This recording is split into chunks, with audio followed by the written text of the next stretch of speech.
కథావాణికి స్వాగతం. కథావాణి శ్రోతలందరికీ చెప్పాలని ఉందికి స్వాగతం.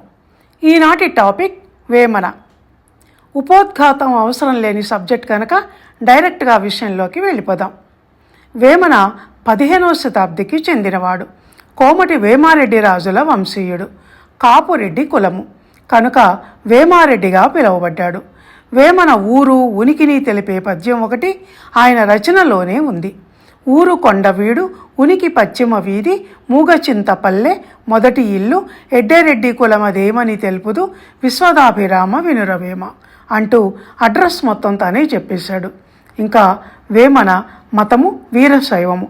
ఆ రోజులలో వేశ్యా వృత్తి బాహాటంగా నడుస్తుండటంతో అలాంటి వాతావరణంలో పెరిగిన వేమారెడ్డి కూడా వేశ్యాలోలుడు అయ్యాడు. వేదాంతి, తత్వవేత్త అయిన వేమన ఒక వేశ్యవలలో ఎలా చిక్కుతాడు? చిక్కడు. కనుక చరిత్ర చెప్తున్న ఈ నిజం అసత్యం అని తోసివేయాల్సిన అవసరం లేదు. ఎందుకంటే పుడుతూనే ఎవరు పండితులు వేదాంతులు కాదు. కనుక యవ్వన ప్రాయంలో అది అలా సంభవించి ఉండటం విచిత్రమైన విషయం, సత్యదూరమైన విషయం ఏమీ కాదు. పరిణామ దశలో మార్పు సహజం కనుక తర్వాత అనుభవాలు నేర్పిన పాఠాల ద్వారా వేమన యోగి అయి ఉండవచ్చు. సాహిత్యము, సంగీతము రాజ్యమేలిన ఆ కాలంలో వేమన సైతము వేశ్యల మీద, వేశ్య లోలత్వం మీద ఎన్నో పద్యాలు రాశాడు.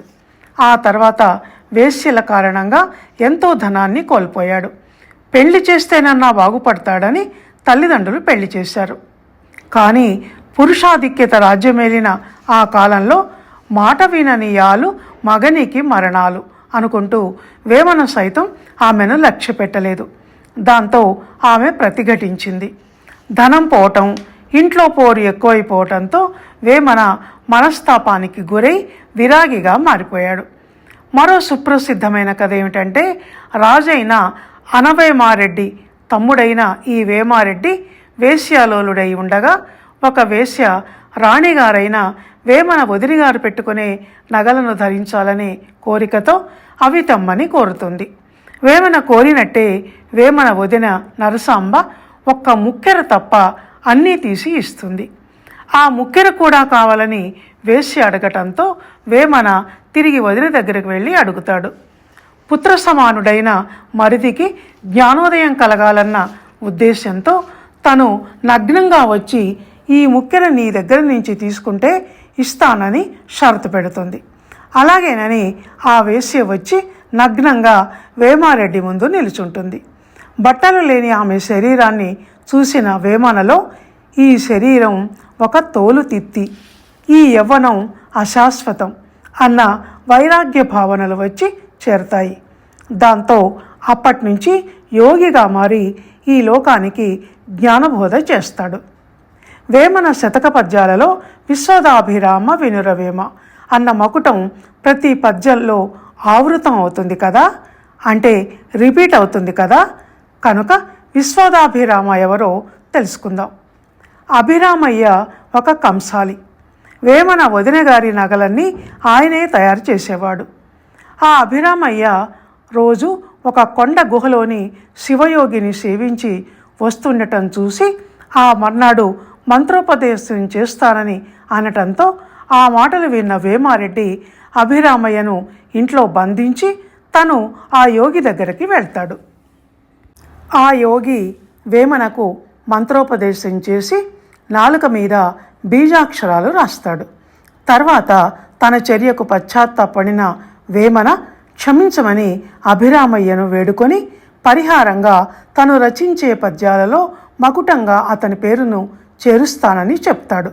అందుకని ఆ మకుటం ఏర్పడింది. వేమన కాలం గురించి, ఆయన నివసించిన స్థలం గురించి, జీవితం గురించి, పరుసవేది విద్య గురించి ఎన్నో కథలు ప్రచారంలో ఉన్నాయి. ఎంతోమంది పరిశోధకులు వేమన మీద పరిశోధనలు చేశారు. బ్రౌన్ ధర వేమన పద్యాలున్న తాళపత్ర గ్రంథాలను సేకరించి ముద్రింపచేశారు. ఆయన వల్లనే వేమన సాహిత్యం వెలుగులోకి వచ్చింది. వేదాతీతము వేమన సుమ్మి, వేమన వాక్యము వేదము సుమ్మి అంటూ విమర్శకుల చేత ప్రశంసలు పొందిన వేమన సాహిత్యం స్పృశించని అంశం లేదనే చెప్పాలి. వేమన అనుభవాల సారం ఆయన పద్య సాహిత్యం అయితే, కొంత సమాజ పరిశీలన దృక్పథం, సేవాభావం, సంస్కరణ ఇవన్నీ కూడా అందులో కనిపిస్తాయి. వేమన మంచి విమర్శకుడు అని, కోపం వస్తే తీవ్రమైన భావాలను వ్యక్తం చేస్తాడని, ఆయన నాలుకకు అడ్డు లేదు అని పేరు ఉంది.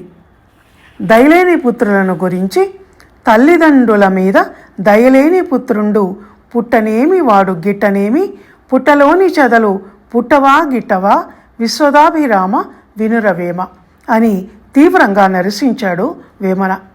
అలాంటివాడు పుట్టినా చచ్చినా ఒకటే అన్న దానిలోని ఆ తీవ్రతను గమనించండి. చిన్నప్పుడు మనం స్కూల్లో చదువుకుంటున్నప్పుడు నేర్చుకున్న ఈ పద్యం గుర్తుండని వారు ఉండరు. అది ఏమిటి అంటే, ఉప్పు కప్పు రంబు నొక్క పోలిక నుండు, చూడ చూడ రుచుల జాడవేరు, పురుషులందు పుణ్య పురుషులు వేరయా, విశ్వదాభిరామ వినురవేమ అన్న పద్యాన్ని పంతుళ్ళు పిల్లల చేత బట్టి పట్టించేవారు. బట్టి పట్టిన పద్యాన్ని మళ్ళీ తిరిగి సారువారికి ఒప్పగించాలి. లేకుంటే తొడపాశాలు, బెంచి మీద నించోటాలు వంటి శిక్షలు తప్పవు. వేమన ఒక్కో పద్యం ఒక్కో సూక్తి. ఈ కాలం పిల్లలచే కూడా తప్పక చదివించాల్సిన పద్యాలు ఇవి. మానవ సంబంధాలు అంతకంతకు కనుమరుగైపోతున్నాయని గగ్గోలు పెడతామే కానీ, వ్యక్తిత్వ వికాసానికి ఉపయోగపడే ఇలాంటి మంచి మాటలను మాత్రం మన పిల్లల కంటపడేలా మనం చేయం. తల్లికి ఎదురుకొనుట, తండ్రికి ఎదురుకొంట, అన్నగారికి ఎదురుకొంట, మూడు పాతకముల నెరిగి వర్తింపగావలే, విశ్వదాభిరామ వినురవేమ. తల్లి, తండ్రి, అన్నల మాటలకు ఎదురు చెప్పకూడదు అంటున్నాడు కవి ఇక్కడ.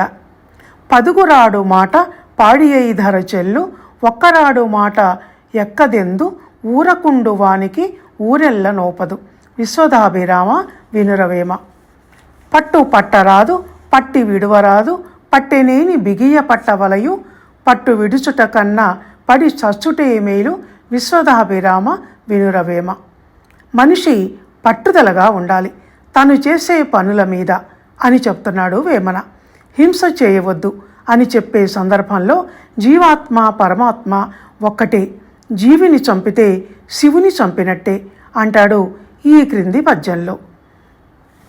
జీవి జీవించంప శివుని చంపుటెయ్యగు, జీవుండరసి తెలియ శివుడు కాదే, భావమందు దీనిని పరికించి చూడుము, విశ్వదాభిరామ వినురవేమ. వేమన పద్యాలలో సూక్తులే కాక మూఢనమ్మకాలు, మూఢాచారాల పట్ల నిరసన, ధిక్కారం ఉంటాయి. ఎలాగో చూడండి. దశమి ఏకాదశి అని వ్రతములు పూని, మెతుకు తినకున్న దుర్గుణమిది అడుగునే, పుట్టపైన గొట్ట ఉరగంబు గిట్టబోదు, తీరెరుగని మౌజ్యమీ తెరగు, విశ్వదాభిరామ వినురవేమ. పూజలు ఉపవాసాలు చేసేవాళ్లను ఈ మాటలు బాధిస్తాయేమో కానీ, దుర్గుణాలు ఉన్న వాళ్లను ఇలాంటి నమ్మకాలు గుణవంతునిగా మారుస్తాయా అన్నది వేమన వేస్తున్న సూటి ప్రశ్న.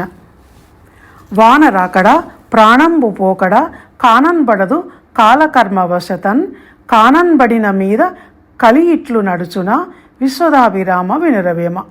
వాన రాకడా ప్రాణం పోకడా తెలియదు అన్న ఈ వేమన మాటలు తర్వాత అందరి నోట లోకోక్తులై ప్రచారం పొందాయి. వేమనకు ఆయుర్వేద వైద్యం మీద నమ్మకం లేదు. తను నమ్మని దాన్ని కుండ బద్దలు కొట్టినట్టు చెప్పటం వేమన నైజం. ఆ తర్వాత ఎవరు ఏమనుకున్నా లెక్క చేయడు. ఆయుర్వేద వైద్యాన్ని నిరసిస్తూ, అది నమ్మకమైనదైతే ఆకులన్నీ తిన్న మేకపోతుకేలా దేహశుద్ధి కాలేదు అని అడిగాడు.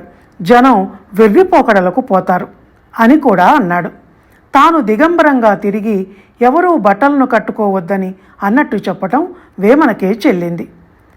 తల్లి గర్భమందు తా పుట్టినప్పుడు మొదలు బట్ట లేదు, తుదను లేదు, నడుమ బట్టగట్ట నగుబాటు కాదకో, విశ్వదాభిరామ వినురవేమ అని నిరసించాడు. విష్ణుమూర్తిని సైతం వదిలిపెట్టకుండా పాలసాగరమున పవ్వళించిన వాడు, గొల్ల ఇండ్ల పాలు కోరనేలా, ఎదుటివారి సొమ్ములెల్లా వారికి తీపు అని మానవ నైజంతో పోల్చి చెప్పాడు. దొంగ గురువులను నిరసిస్తూ గుహలోన జొచ్చి గురువుల వెదకంగా క్రూరమృగమొకండు తారసిలిన ముక్తి మార్గమదియే ముందుగా చూపురా అని చమత్కరించాడు. ఇలా ఎన్నెన్నో వేమన పద్యాలు ఎన్ని గంటలు చెప్పుకున్నా తరగనివి ఇంకా చాలా ఉన్నాయి. ఇంట్లో పోరు భరించలేని వాళ్ళ గురించి చెప్పిన పద్యం ఒకటి చెప్పుకుందాం. చెప్పులోని రాయి చెవిలోని జోరీగా, కంటిలోని నలుసు కాలిలోని ముళ్ళు, ఇంటిలోని పోరు ఇంతింత కాదయా విశ్వదాభిరామ వినురవేమ. పైన చెప్పినవి చిన్న బాధలుగా పైకి అనిపించినా తెగ చిరాకు పెట్టే బాధలు. వాటిని తెచ్చి ఇంట్లోని నిత్యపోరుతో లింకు పెట్టడం వేమనకే చెల్లింది. జీవితాన్ని ఇంతగా చదివి దాని సారాన్ని వైరాగ్య వేదాంత ధోరణిలో సూక్తులు సుభాషితాల రూపంలో వెల్లడించిన వేమన పద్యాలు ఎన్నో ఉన్నాయి. అయినా మనం కొన్నింటిని మాత్రమే ఇక్కడ పరిశీలించగలిగాం. వేమన మాటల్లోనే చెప్పాలంటే, గంగిగోవు పాలు గరిటెడైనను చాలు, కడివేడైనను నేమి కరము పాలు, భక్తి కలిగిన కూడు పట్టెడైనను చాలు విశ్వదాభిరామ వినురవేమ. కనుక వేమన పద్యాలు కొన్నింటిలోనే వేమన విశ్వరూపాన్ని మనం చూసే ప్రయత్నం చేద్దాం. ఒక విమర్శకుడు చెప్పిన పద్యంలో ఫలశ్రుతి చెప్పి ఈ టాపిక్ని ఇంతటితో ముగిస్తాను. శ్రీకరుండగు వేమన చెప్పినట్టి పద్యములనెవ్వడేనియు పఠన చేయు, అట్టి పురుషుడు మనమున ఇట్టిదనుచుని చెప్పరానట్టి వస్తువుంచేరు.